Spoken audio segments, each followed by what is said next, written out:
And I just turned around and I hauled ass out of there. I was done. I wasn't dealing with that. The hypocrisy of the cult is one of the things that turned me away the quickest. When I turned my headlights on, it turned and looked at us, and one of the things I remember the most were the eyes were glowing red. I see an orb of light. It is just circling these steps like it is waiting for me. And he begins to tell them that he saw a UFO. They're basically like, what are you talking about? That's 7 foot up on a tree, peeking around it, and that's where I saw the top of the muzzle, nose, and the eyes. As soon as I made eye contact with this thing, it felt like death. Welcome back to Tinfoil Tales. I'm your host, Brandon. Tonight we're joined by my guest, Mindy. Mindy, thanks for coming on here and talking with me. Thank you so much for having me and inviting me to talk to you and tell you what happened. Would you like to let the audience know a little bit about yourself before we get into it? Yes, so I'm originally from Georgia, and a few years ago I moved to Maryland. So I now live in Columbia, Maryland, and that is where this incident happened. I was a skeptic before I saw what I saw, and I never believed in any cryptids whatsoever. That is one of those things that it takes you having to see it in order to believe it. Yeah, and it did take my brain a minute to figure out what I was looking at.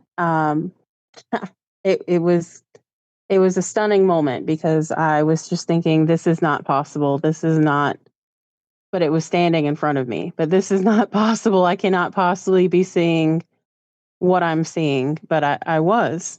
Mm-hmm. And I don't do any drugs. I don't drink. So I was completely stone cold sober when I saw what I saw. And I just have no other explanation other than it was a real animal standing in front of me. But we can, we're a little ahead, so we can get into that. Yeah, if you're ready to dive on into it, you can go right ahead. I'll turn it over to you, and I'll ask whatever Okay. questions I got towards the end. Okay. So this started on June 22nd, 2024.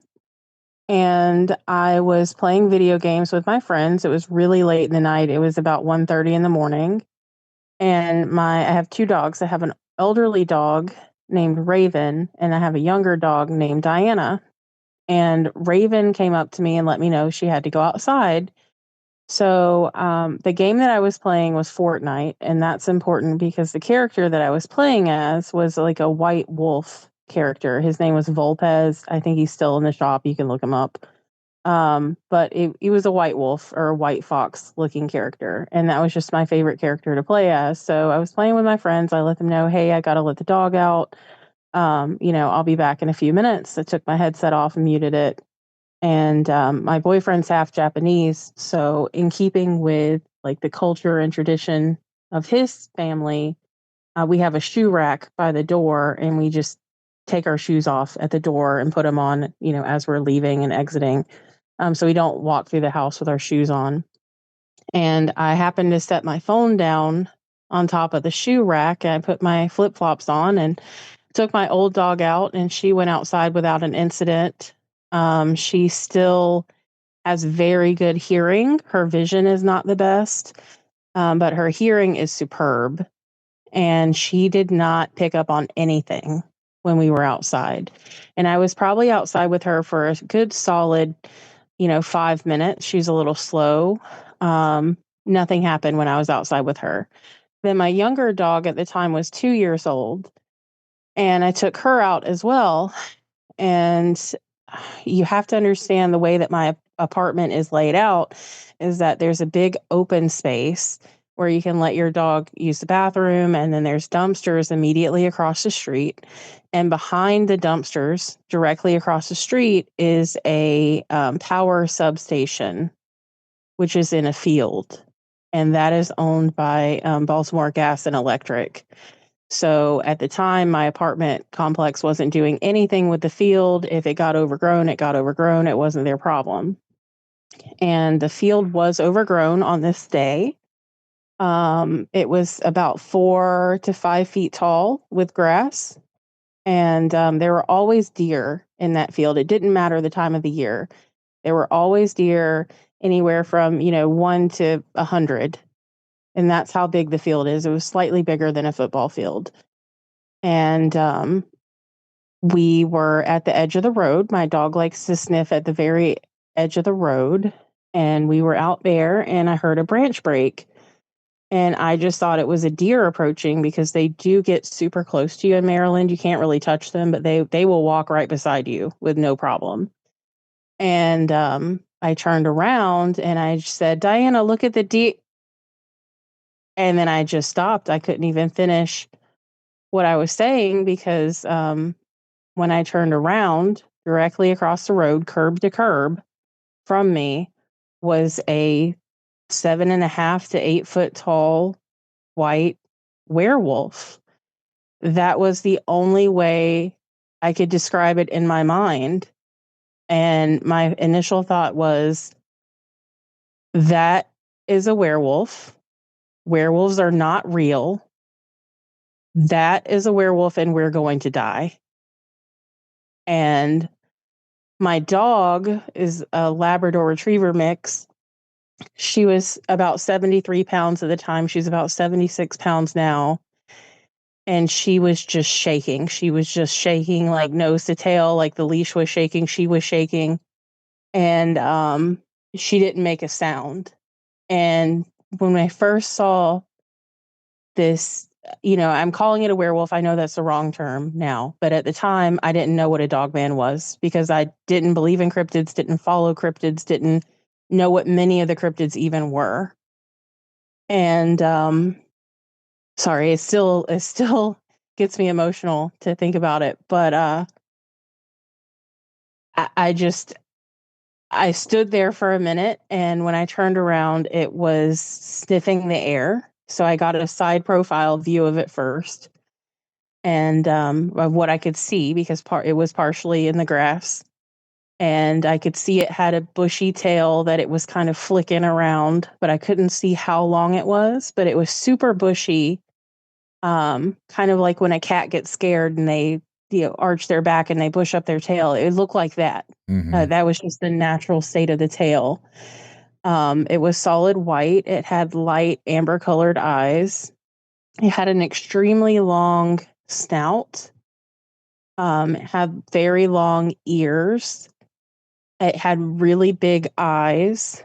And I was so close to it that I couldn't even get eye shine, because I could see its eyes directly. And I could see the white part of its eyes, and I could see that it had like light amber colored pupils. And at first it was just sniffing the air, and then it turned and it looked at me. Then it quickly looked down at my dog and then right back up at me, just that fast. Just look at me, down at the dog, back up at me. And I didn't know what to do. I could see when it turned to face me, I could see one of its arms. And I was just looking at it for a minute, just trying to take in what I was seeing. And it had really muscular arms at the top, and its chest was muscular, but then the lower part of the arm was really skinny and really long, like abnormally long. Like the arm was so long that it would have stopped where you would think like its knees were. That's how long the arms were. And the bottom part of the arm, from the elbow to the wrist, was about the same length as from the shoulder to the elbow. So it just really weird arm length, really weird arm composition. And at the end of the arm, it had what I can best describe as like raccoon paws. I could see a black paw pad, and it had long, like 3-inch curved black claws on each finger, for lack of a better word. And I could only see one of its arms fully. The other one was in the grass, partially in the grass. And the arm that I could see it was just absent-mindedly moving its fingers, like one at a time, just kind of wiggling its fingers back and forth. And I didn't know what to do. I knew that even if I had a weapon on me, nothing that I would have even had would have protected me from this. That's how big it was. I would estimate that it was probably between 6 and 700 pounds. It was massive. And I didn't know what its intentions were, but I was terrified. And I didn't see it walk up on us. I don't know how long it had been there. I don't know if it saw me there with my other dog. I don't know if it, just happened to be there and stood up and we maybe surprised each other. I don't know. It never growled at me. It never showed me its teeth. It never made a noise. But for a minute, we were just staring at each other. And I just thought in my mind, like, what do I do if I'm, around a predator? This is clearly an apex predator. And I've never had any formal, like, training or anything, but I've seen on TV, like, if there's like a mountain lion coming at you, you need to turn around and face it and make yourself bigger. And I apologize if you hear my dog crying in the background. But I decided that I was going to stand my ground. So I moved my dog from my right hand, which is my dominant hand, into my left hand because I figured that if this thing attacks me, first of all, we wouldn't have made it. If it attacked us, it would have been over in one swipe. But if it attacks me, I was going to try to defend myself. I was going to try to defend my dog. I was going to try to defend myself. There would be some evidence if there was any part of me remaining. Like if they found my hand, it would have some fur or something, in it. Like I was willing to fight for my life. Right. Yeah. And I planted my feet and I made my arms like bigger. Like I puffed up my chest and I stuck my arms out to the side and I just stood there and I gave it the dirtiest look that I could have given it. And I did something that I know is wrong now, but in the moment, I was just trying to survive. And I looked at it directly in its eyeballs. And we were just looking at each other. And then it turned its head away for a minute. And I started to take a step backwards slowly. And I would take a step back and pull my dog back. And I noticed that when it turned its head to the side, it started doing this weird, like, twitchy thing with its head. And I don't really know how to describe that the best way. And I'm sorry if this is, like, not something we can really say, but it kind of looked like a person who's on drugs and they're going through, like, withdrawal and they kind of shake their head. That's what it was kind of doing when it was looking away. And then I could see its eyes moving around in its head like it was trying to figure out what it was going to do. So I could see it kind of like thinking about what it was going to do next. Did it almost look glitchy? Like the movement of it not look natural? Yeah, it didn't when it turned its head to the side like that. But then when it faced me again, it looked normal. So when it faced me, it wasn't doing the like twitchy thing. But when it looked away, it was like twitching its head. And I was just thinking, does this thing have, if it's an animal, I was thinking I was looking at a physical animal, like, does this creature maybe have distemper or rabies or something? Like, why is it twitching like that, And I was just trying to get away. So I didn't really have time to give that much thought. And it turned and looked at me again. And I kept backing up slowly, and it was watching me for a minute. And then it did this really weird motion where it shifted its hips to the left and then to the right. And when it did that, it rolled its arms forward and it got about halfway down in the grass. And then it twitched its hips to the left and to the right again. And then it got all the way down in the grass. And at that minute, I was like, oh no. it's going to pounce on us. This thing is about to attack us. Like it's getting into pounce position. Okay. So I just kept my eyes on that spot and I just kept walking backwards. And I got to the door and I rushed inside and I slammed the door and deadbolted it really fast. And I unhooked my dog. We hang the leashes right by the door.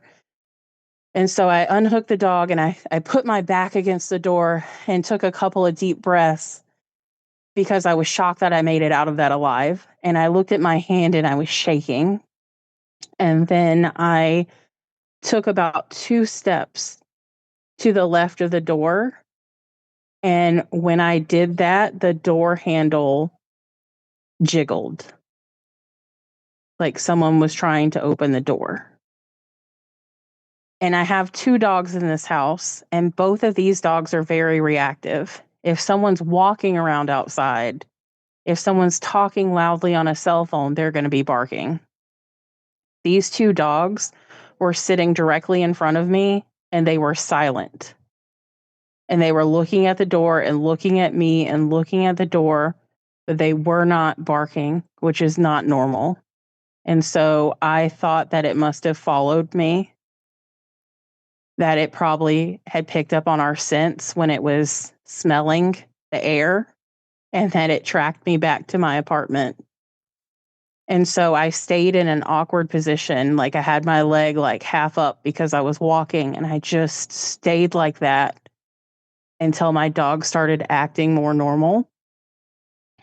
And at the time, my boyfriend was working late. He was working at a bar. He's not there now, but he was working at a bar. And I remember thinking, like, oh my God, like this creature's outside. My boyfriend's not here. He's going to come home in the dark. And what if it eats him? And I walked back into the living room once I finally was able to move and the dogs were acting more normal. And on Fortnite, when you don't play the game, it zooms in on your character if you're in the lobby. And the TV zoomed in on my white wolf character that I was playing as, and I just immediately turned off the Xbox. I did not tell my friends goodbye. I hit the off button from the controller. And then I sat down on the couch and I messaged my boyfriend. That's how I knew what time it was later on, because I went and checked the message time. But I messaged him like, I don't know what me and Diana just saw, but there's a big predator in the field. And when you get here, you need to watch the field when you walk in, and you need to walk quickly, but do not run into the house. Because I was terrified that if he ran into the house, that would be seen as like a prey signal. And if it was out there, it would eat him. How close was this thing to you? So I was at the edge, like literally the curb edge of the road. And it was literally at the other curb edge of the road. So maybe 20 feet roughly, 24, 25 feet? Maybe 10 to 12 feet. Okay. It was danger close to me. It could have taken like 1 or 2 steps and swiped at me and killed me. Because what I'm thinking is, like, if it wanted to, like you just said, it could have. So clearly it didn't have that intention. So I wonder if maybe it was out there because you said there's always deer out there. So maybe it was out there sniffing around for the deer, and you guys just so happened to be out there. That's what I have been thinking the whole time. And you see, I didn't know what I had seen, and I knew that if I told somebody like I just saw a werewolf, like no one would believe me. Right. Yeah. And they would think I was on drugs. Like I never told the apartment what I saw, but someone must have told them something. Because 2 days after I saw this creature, they installed floodlights on every single unit. And these floodlights are super ultra bright. They also installed one facing the dumpster, it butts up to the field. They built a fence around the dumpster. All this happened in 2 days. And now whenever they have the yard people come out to mow our grass, they mow a few feet into the field, which is something that they had not done before. With the trash can So, also being there, that does attract other creatures too. So there could have been any sort of thing digging around in the trash with the dumpster, and then the deer. There's a whole lot of different aspects to it that could have brought in some sort of creature. yes. And I was honestly just shocked. Like, I had been in Maryland for over a year, and I had never seen anything like that. I've seen a fox once run across the field, because it had snowed and the fox stood out, like just a regular fox run across the field. I've seen rabbits. I've seen deer. I have never seen a predator like that. I know that this area has bears. This was way bigger than a bear. Well, the thing And I was thinking about with a bear too. You wouldn't see a white bear, and you said it had a very long, bushy tail. Which, it looked like a wolf in the face. yeah, I said it wouldn't have been a bear because bears wouldn't have had the big bushy tail either. Right. And I don't know how long the tail was, but I got creeped out around the 1 year mark earlier this year. I didn't talk about it for a year. And around the time that, it was around the time I saw it, because I went back through my messages. I knew I saw it on 6/22/2024. So around June 1st, I started getting really freaked out. I started checking the window more. I have a window that overlooks the field. My kitchen window overlooks the field. And I began to just constantly check the window. At night, I won't take the dogs out by myself. Like, I have to go with my boyfriend, or he will go. And when he goes, I'm terrified that he's going to run into something out there. But sometimes he'll just say, you stay here, I'll take them. But I just know now that it's out there somewhere. And I Googled, because I was curious, what was the moon phase on 6/22/2024, and it was a full moon. And that creeped me out even more. And I ran across Vic Cundiff with Dogman Encounters. I ran across his website and noticed that other people have been seeing this creature, and it was called a dogman, not a werewolf. And it explained why it was called a dogman and not a werewolf, because, were implies that it changes form. And I understood that, though I still struggle with that name because it looked like a stereotypical werewolf.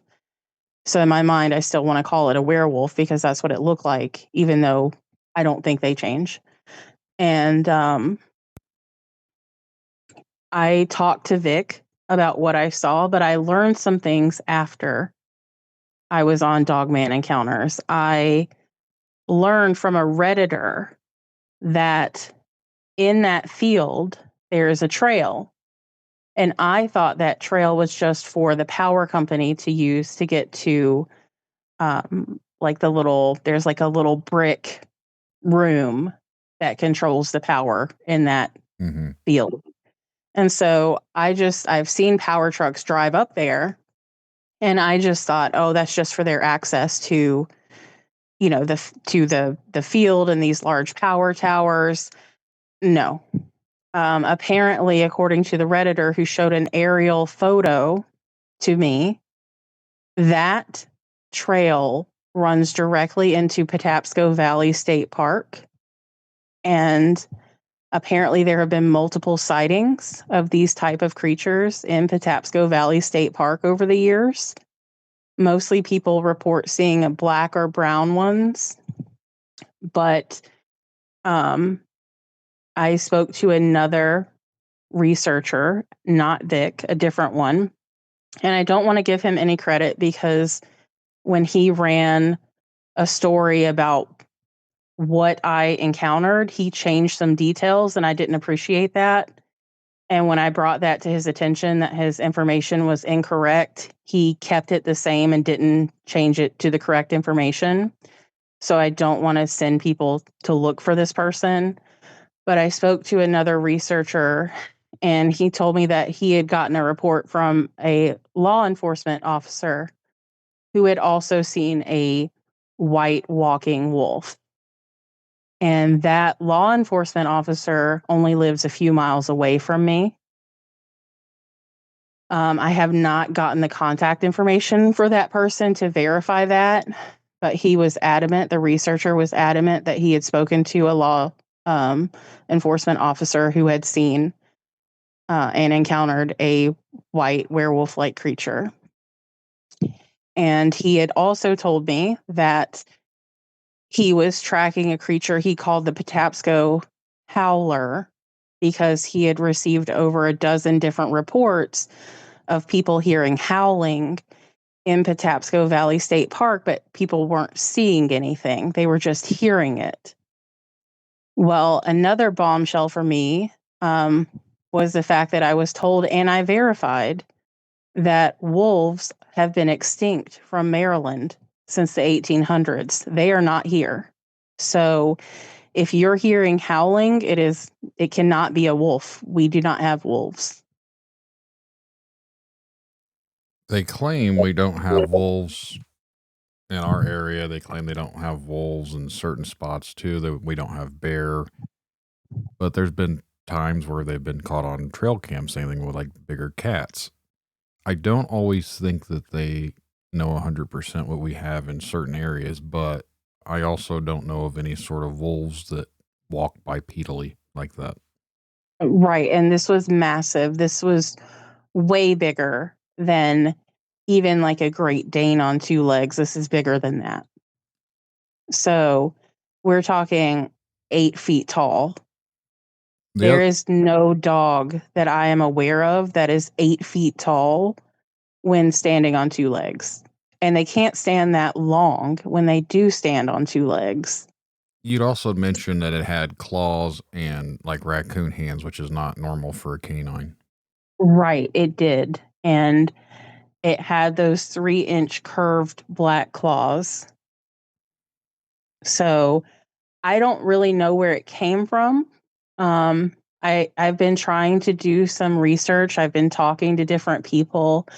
Everyone tells me there's no real experts. Nobody really knows everything. We just have different theories. Right.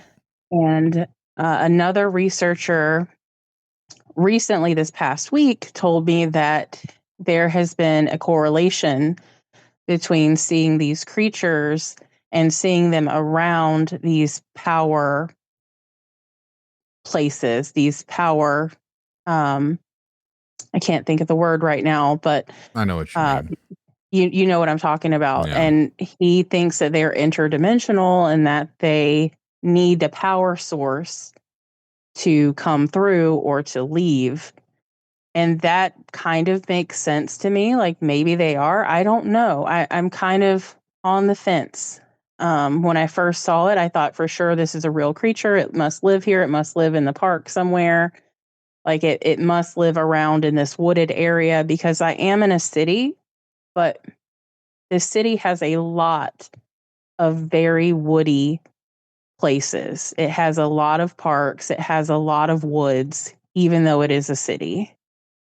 And I just thought this must be a wild animal that is living here.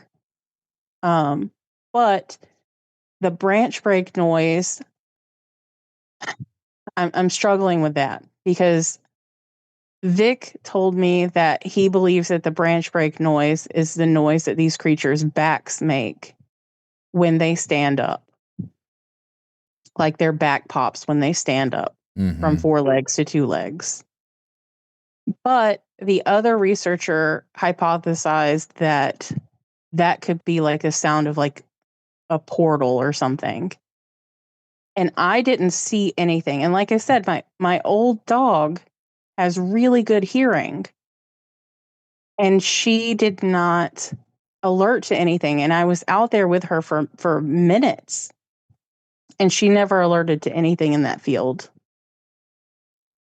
What did the dog that you had with you when you seen it actually do? She was shaking. She started shaking from nose to tail, like just shaking, just terrified. And she is still affected. She was a very outgoing pup, not afraid of anything. And now when you take her outside, if she hears the slightest noise and she's not expecting it, she will, no matter how much you tighten her harness, she will back out of her harness, she'll wiggle out of her collar, and she'll run to the door and try to get into the apartment. Hmm. So she's still scared. She's still cautious. Right. And I also, I get really scared. I go into panic attacks if I'm here by myself late at night and they have to go out. That happened one time this past month. I ended up calling a friend and I was crying. And I was like, I can't go out there. I can't go out there. And I told her what I saw and she believed me. And I was like, listen, I can't go out there. These dogs have to go and I feel so bad. I feel like such a bad dog parent, but I can't go out there knowing that that thing could be out there. I can't go out there by myself. And my boyfriend came home not that long later and we took them together. And I haven't seen it since, but I'm still scared that it will come back. I'm not an expert. I don't think, well, as you mentioned, I don't believe there's anything or anyone out there that is an expert when it comes to this type of stuff. But based off my own experience and from what you described too, if these things wanted to get us, they easily could have, and they chose not to. And then I've talked with other people, and they've said the same thing where they got real close. This thing was sniffing the air. But very rarely do you ever hear about them actually trying to get someone. Now, obviously, I'm not saying they don't do that because we don't know. And I wouldn't say go up there and try and shake its hand and be friendly with it or give it a scratch on the neck either. I'd be very cautious too. But at the same time, it's like you don't hear about them actually trying to get people that often. So I'm halfway tempted to say I wouldn't say not worry about it, but I wouldn't be completely terrified to go outside just because I feel like if it really wanted to, it could have already had you at one point or another. And that's also something that Vic was really good about calming me down because I was a wreck when I talked to him. But he was super good about calming me down and telling me that I'm not crazy and like talking me through what I saw. And, he said, did you think about that door? Because you said it was super muscular, right? And then it hit me like, oh, it could have just torn the door off the hinges. And he was like, yeah, if it wanted to, it would. It didn't want to hurt you. That's where I come back to with some of these things because I've heard stories from other people on other shows that these things will look through the window and it'll like tap on their glass or whatever. Well, if it wanted to get you, it could just come right through the window. Like if it's tapping on your glass, it knows you're in there. It's just toying with you. I just don't know why. I don't know why it chose to show itself to me. I don't know if maybe it thought my dog was a deer because she's like lighter colored and she was bigger. So maybe it thought, oh, this is a deer. And then, oh, there's a human with that one. But I feel like it would have smelled me. It would have known there was a human there because if they're canine, like dogs have really good sense of smell, So If these I things just really don't know. If these things are actually interdimensional or not from our normal plane of existence, like they're not always in our realm, maybe our world, every once in a while, they bleed into our world or we bleed into their world. So sometimes, and I don't know what the exact term would be, but maybe sometimes they're actually here or they're always here and we just don't see them. Does that make any sort of sense? Like it's not something that Like they could be invisible. Is that what you're saying? Well, look at it like people, I don't want to call them spiritual or ghost or anything, but like sometimes we can't see outside of our 3D world. So if they're from a different plane of existence, but they're still here, we just can't always see them until they come into our own view, if that makes any sort of sense. Basically, like they'd have to come into our 3D world to see them. Yeah, that does make sense. So are you more on the side personally for yourself? Do you think they're interdimensional or do you think that they're physically present all the time and they're just really good at like not being seen? As much as I try and come to terms with things, I'm very skeptical and I've seen one and tried to write it off my whole life since I've seen it like almost 20 years ago at this point, but I don't know. Like, what I saw looked like a normal animal, but I know that those things aren't real. You know what I mean? So even That's at, where I was at too. I so, was like, there's no way this is a werewolf in front of me, but this is a werewolf in front of me. and that's how I was about it too. Cause at first I thought it was just a hurt dog. And then it stood up, and then clearly it's not a hurt dog. And then I'm 6'3" and we were eye to eye. So again, there's no dog that tall. Right. So Did yours look like mine? Like the way that I described the one that I saw? Because I know there's apparently different variants. Did the one that you saw, did it look like what I described to you? yes and no. There Okay. there were similar, like it looked like a large black wolf, but it didn't have the raccoon hands or fingers. It had normal dog paws. Everything about it looked like a Okay. normal dog or a normal wolf, but it stood up like a human. So, Okay. and then it crouched back down and walked off on its hind legs, but it was in a crouching position as it walked off. When it did it do the hip thing when it got onto like all fours or was crouching? Like, did it move its hips to the left and right like that? It actually hunkered down in like a weird waddly. Someone asked me if it walked like a crab. I was like, I mean, I guess you could call it like that. The way its legs were bent up, it looked very unnatural the way it walked off. So Oh, okay. Yeah, and another that researcher that I don't want to give credit to because of what they did, and they also doxed my apartment on YouTube. So I'm very upset about that. They had a helper, and that helper told me that I could have been, dogs pick up on like your energy and your mood, and like dogs can smell cancer and things like that. So with me being protective of my younger dog, it could have picked that up as like mama bear energy, and like I don't want to, mother animals will fight to the death to protect their babies, so maybe I really don't want to mess with this one.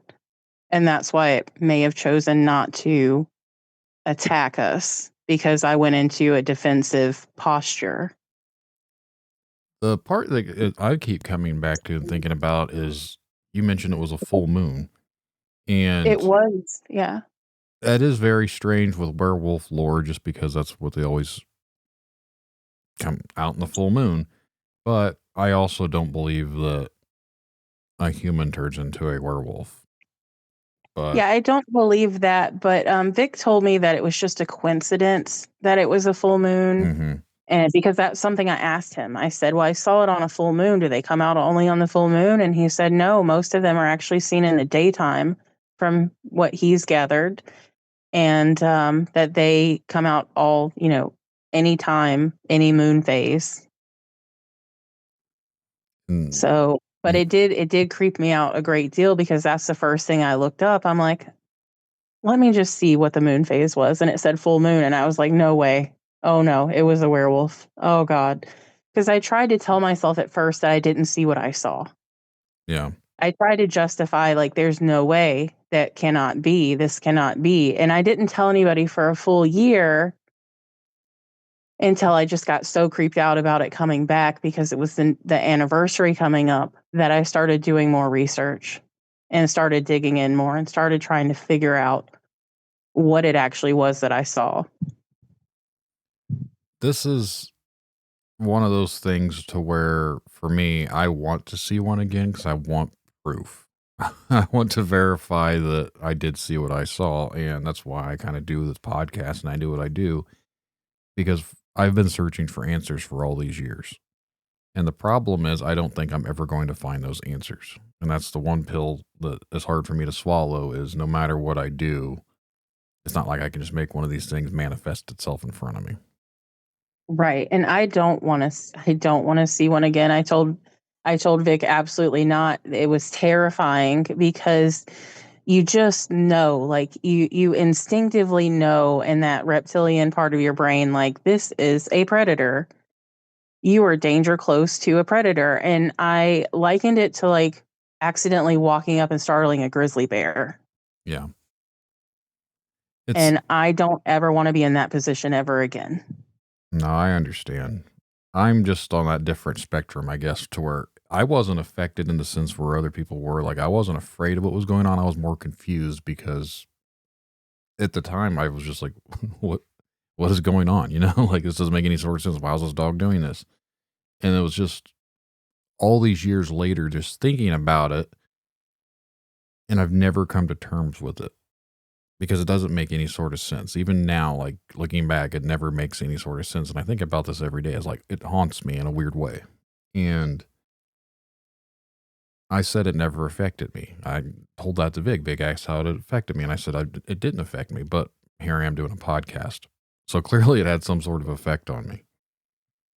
I mean, I have nightmares about this thing, about, I already have sleep issues anyway. I already have insomnia. And sometimes I'm just so racked with fear that I don't want to be the last one to go to bed. Like, I will tell my boyfriend, like, please, you have to turn out the light in the living room. Like, I don't want to be the last one out in the living room. Like Mhm. I will constantly, if I am awake, if I have stayed up past the time that he stayed up, like, I'm constantly checking that window. I'm constantly creeping over because I know that it could probably hear, right? So I sneak over to my own kitchen window and very slowly open the blinds to peek out. And then I close them very fast and just walk away. And I do that sometimes multiple times a night, just out of fear that, is this thing back here? Is it out there? Is it out there? Is it out there? Like, and I can't make myself stop checking for it. Have you considered putting up like a Ring doorbell or anything like that? I have considered doing that. I haven't done it yet. Um, I have considered, I have an office that also faces the field and with a big window. And I have considered, putting up a camera like facing the field from that angle to see what might be out there. I just haven't purchased anything yet. And I know you said you hadn't really mentioned it to anyone else, especially people you live around, but do you think you would ever consider, is there anyone that you live around that you would actually consider mentioning something that wouldn't think you're like crazy or on drugs? Because that is the stereotype that comes with this when you bring it up to the average person. They think, well, there's something wrong with that person. Right. And that's why I haven't really brought it up. It also could affect my line of work. So, with my line of work, I sometimes have to testify in court. And being a person that has to truthfully testify in court, if someone found out, like, hey, you saw a werewolf, let's talk about that. Like, how are you a credible witness? Right. It would ruin my whole career. And I've worked really, really hard to No, get to where I am. no, I understand. It's one of those taboos that's still got the stigma to it, to where it's not normal to talk about the weird things we see. And I was hoping to eventually have some sort of influence to not be that way with people, but I'm just one person. It's going to take a lot more than me to break the stigma. Well, I do have this hope that I know somebody saw something. Somebody made the apartment make some changes pretty quickly within 2 days. So somebody had to report, and I don't know if they reported as like, "Hey, there's a bear Right. out here," or there's prowlers, or, like I've seen, a big animal like walking around outside. And people could be in danger. Like, you need to put up some lights or something because the lights were very dim that we had before. That So I actually, I would like to talk to that person, I was gonna say that whoever they are. that might be your lead into talking to somebody, is instead of saying you saw a werewolf or whatever, you could ask if they saw any sort of large animal out there, because sometime last summer you saw something out by the field and you weren't sure if it was a large dog or a bear or something, but it was out there and it kind of startled you. I wouldn't bring up anything about it looking like a werewolf or anything like that, but just say you saw a large animal, see if anyone says anything. Yeah, I don't have much interaction with my neighbors, Mm, but I might put something in people's mailboxes to see, like, hey, if you have seen a large animal in the field, please contact me. I would like to talk to you about what you may have seen. right. So And I wonder if someone may have seen it out there just from their angle because I'm on the first floor. So there's 3 stories to this apartment. Someone could have looked out from the second or third story and seen this after I went back inside. They could have seen my interaction with it. Mm-hmm. Or they could have just seen it roaming around. But whatever the case, I do think definitely somebody saw something and maybe they're just as terrified to speak up as I was. Well, that's the thing that even I didn't talk about it just because I would have thought someone talking to me about this years ago would have been crazy. Clearly, there's something wrong with that person. These things aren't real. And yet, I saw something, so I had to question my own sanity because those things don't exist. Right. And the funny thing is that I have always believed in ghosts because I've had some experiences as a child. That's another story, but I've always believed in ghosts, but I've never believed in cryptids. Well, my boyfriend doesn't believe in ghosts, but believes in cryptids. And we had this debate before I even saw this thing where I was like, how can you believe in these creatures? Like, there's no way. They're just misidentifying another animal. Like, there's no way that this ever existed. And then, boom, I'm face to face with a werewolf slash dogman, and I can no longer deny it.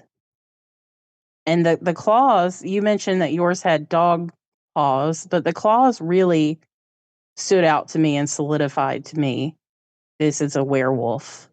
Had I seen one that looked like it had dog paws, I might have had a similar reaction to you. Like, what is this Scooby Doo doing? Mm-hmm. Like, what is this? Get down, dog. Like, what are you doing?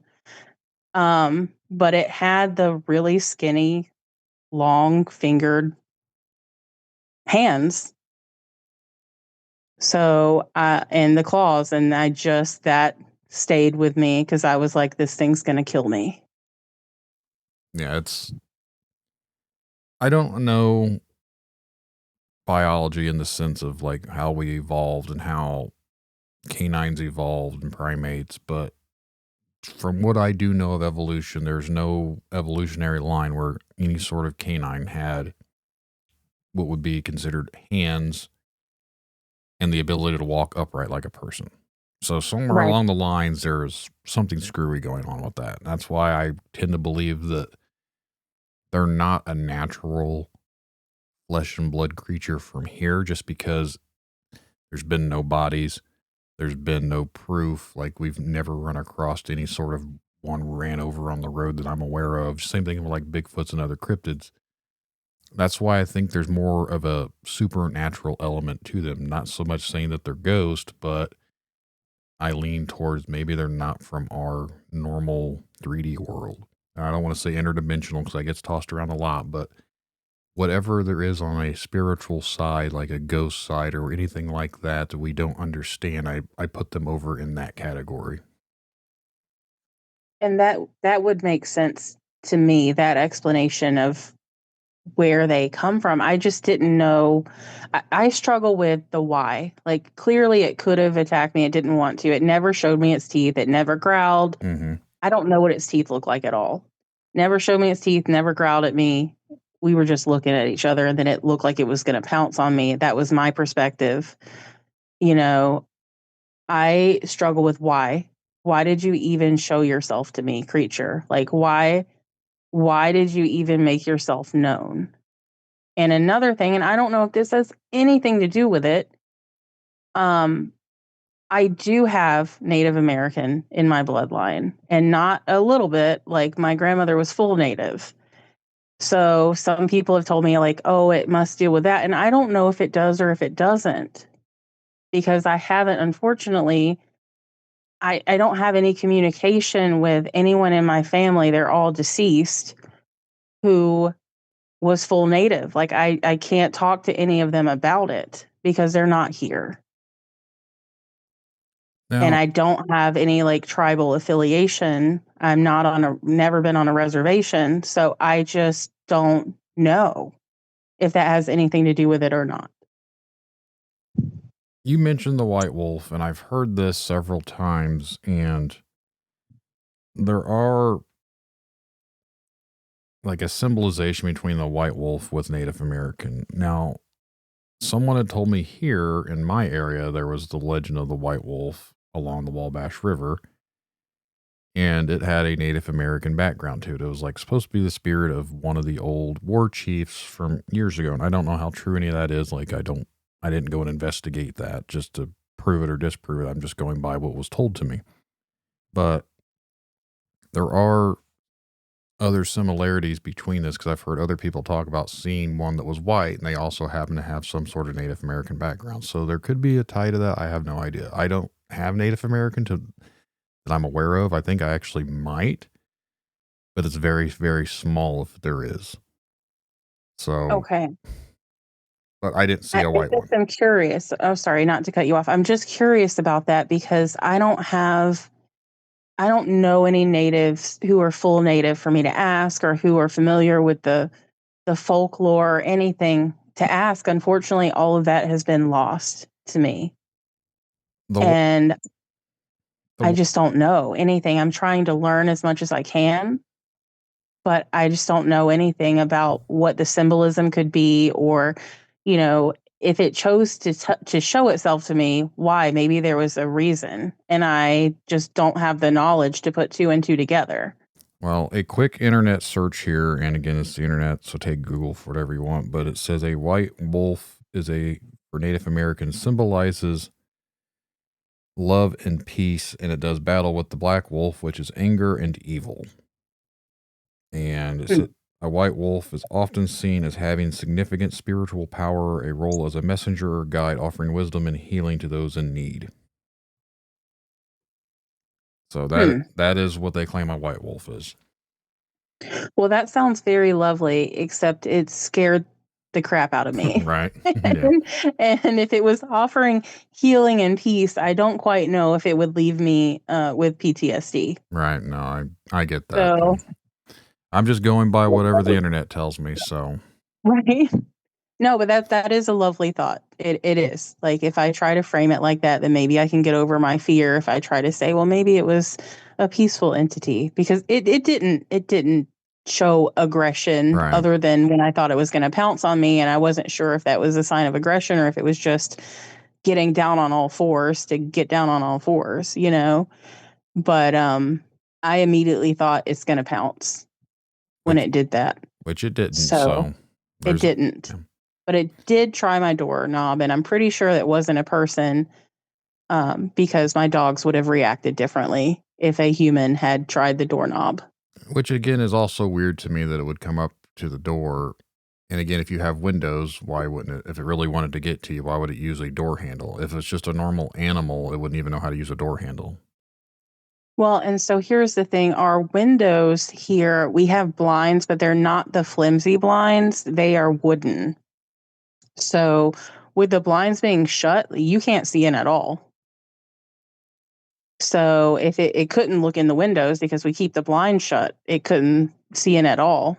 And again, it has the, raccoons can open doors. Mm-hmm. Raccoons can open bags. Like it had the raccoon type paws for, or claw. I don't know how to describe the hands. It was raccoon like. So maybe it learned how to try to open doors. A dog can learn to open a door. My German Shepherd opens our back garage door to get out to the front yard. It's one of those pull down handles, and she just puts her paw up on it, pulls it down, and runs through.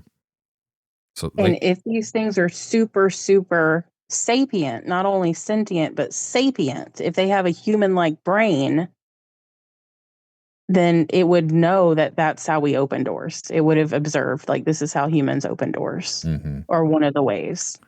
And that's why I go back to, I just don't think they're a natural flesh and blood adaptation, just because there's no evolutionary line for that, and there's been no bodies or anything. And I've had people that are 100% flesh and blood with Bigfoot, and they're flesh and blood with a Dogman.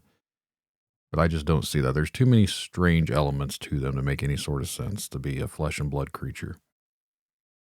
And, I told Vic I thought it was flesh and blood, but the more I've learned, the more now I think maybe it it's not all flesh and blood. I'm just on the fence now. And the head twitchy thing, it puzzles me. Did the one that you saw, did it do the head twitch thing? It didn't really twitch. I can talk to you here off air about it because there's a whole lot to the story. So, Okay. but we can probably wrap this one up and then I can talk to you here in a second. Okay, no, that sounds good. I just wanted to share what I saw. And if there's anyone who is in my area, I am in Columbia, Maryland. If you have seen one, I would also like to talk with you so we can compare what we've seen. Maybe you've seen the same one. Maybe you've seen a different one. At this point, it doesn't matter. I feel like we need a support group for people who have seen these things. Mm-hmm. It's terrifying. How would you like for them to contact you if they have seen it? They can, if you have my email address, so you can give them my email address or they can text me.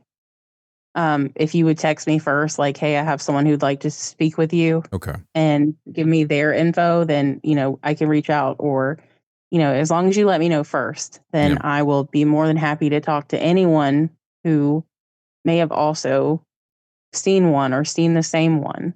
Okay. So I guess for anyone listening, if you live in the area or if you've seen something around that area, you can reach out to me and then I will get in contact with Mindy.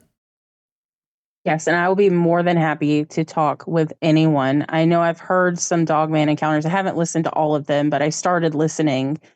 And I know that someone mentioned running into some off of Rouse Parkway.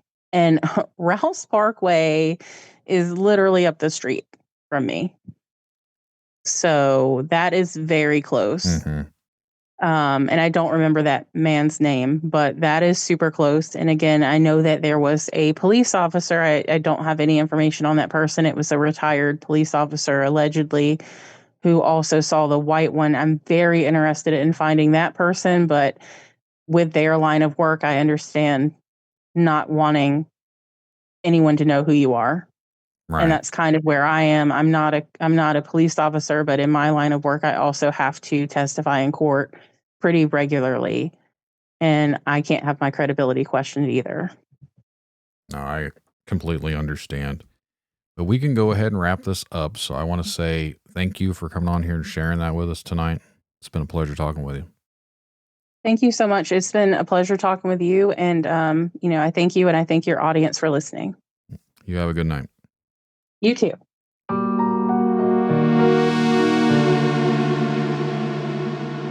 If you would like to be a guest on Tinfoil Tales, remember to send an email to tinfoiltalespodcast@gmail.com, or you can also go to tinfoiltales.com and go to the contact section. Just make sure to reach out and get a hold of me, and we will get something scheduled for a future episode. You can also find Tinfoil Tales on Facebook and Instagram. Just look for Tinfoil Tales Podcast. You can reach out to me that way too. Remember to share the show around. Word of mouth is the best way to help the show grow. And just remember, truth comes at cost. Are you willing to pay the price?